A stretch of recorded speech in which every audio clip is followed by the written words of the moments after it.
राम जय जय राम।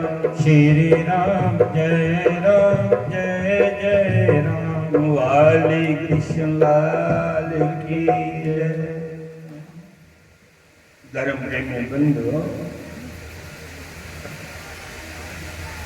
सच्चे प्रेम के लक्षण किशोर।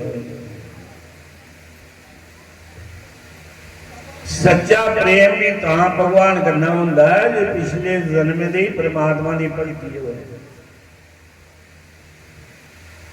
और वो भगती इस जन्म में असली फल देती है कि भगवान अपने चरणों च लाता। राजस्थान में एक ग्राम है दून कलां, उहदे विच एथी राम नाम का एक जट होया, उहदे पुत्रा का नाम धन्ना। धन्ना जट नस्ल आदे सुने, उहदे पिछले जन्म की भगती। उनका घर एक पंडित आउंदा हा, वो हरिद्वार जांदा है ते राती उत्थे रहिंदा। धन्ना 10 साल का, वो रोज ठाकरे की पूजा करता है, चंदन का लेप करना, पूजा करनी। धन्ने ना देखनी पिछले जन्म की भक्ति उत्पन्न हुई धन्ने की मन में आवा कि मैं पंता वाला ठाकर ले। वो आखला पंडित जी एक ठाकर में देंगे। उन्हें आख्या तुझे मंत्र कोई नहीं आऊंगा, पढ़ेगा तू नहीं, तू ही किया पता पो किया लाना। ये बड़े मंत्र पढ़ने पौंदे थे, स्नान कराना, तुझे के पता तू बच्चा है। आख लगा भगवान की मंत्रे की क्या लोड़ है, मन सच्चा चाहिए। जी सच्चा मन हुआ तो मंत्र भावे नहीं आवा, भगवान खुश हो जाता है। सीधे कर्म करे कोई ते सच बोले, परमात्मा खुश हो। पंता मंत्रे का भुखा नहीं, वो प्रेम का भुखा। पंता ने नहीं मनिया तो उन्हें रुचि नहीं कर। पिता बोलिया, आख लगा पंता से पतियाई ख्याल पेदा तो दे कोई नकली बट्टा आ खेला ठा इन कल रोटी नहीं खाती। पंत आख लगा बड़ला दे उठा।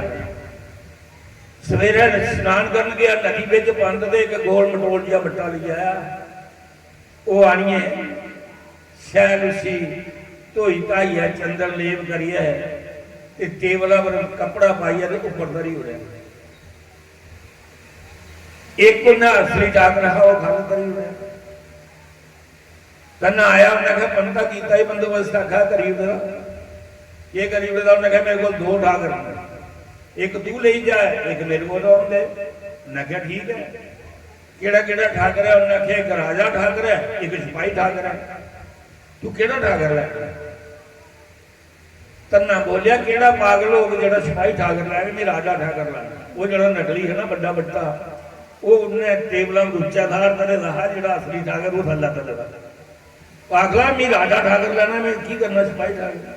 मन सच्चा है बट्टा, बट्टे में भगवान की उन्हें पैदा कर।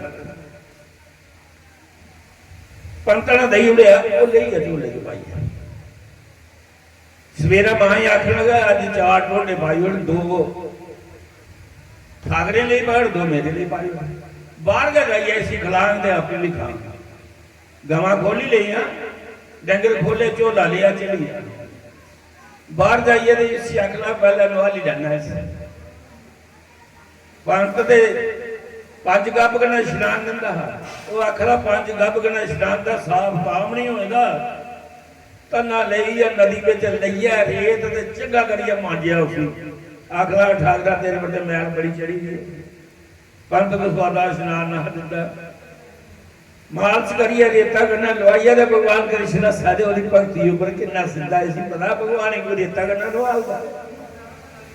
उन्होंने भक्ति सच्ची ना नवाली के बारी मालस करिए, कपड़ा पाया थले ठाकरा तरह 2 ढोडे अगे तरे आख लगा एला अज साग ते डोडा, कल की खीर खिलांग, अज ये खा ले ये करा 2 अपना के रखे। ठाकर इन्ने तौले थोड़े खाई, जे कुछ लभ्या भी भगवान तो इन्ने तौले थोड़े लगे। सारी दिन लंघी भगवान ने भोग नहीं लाया, ते धन्ने ना रोटी नहीं खाधी, चारे टोडे चुके ते गवाई दे जुड़े। इस्सा चाली करते 7 दिन लंघीए, ना धन्ने ना रोटी खाधी, ना ठाकरा ने भोग लाया। 7वें दिन धन्ना बेहोश होई आ,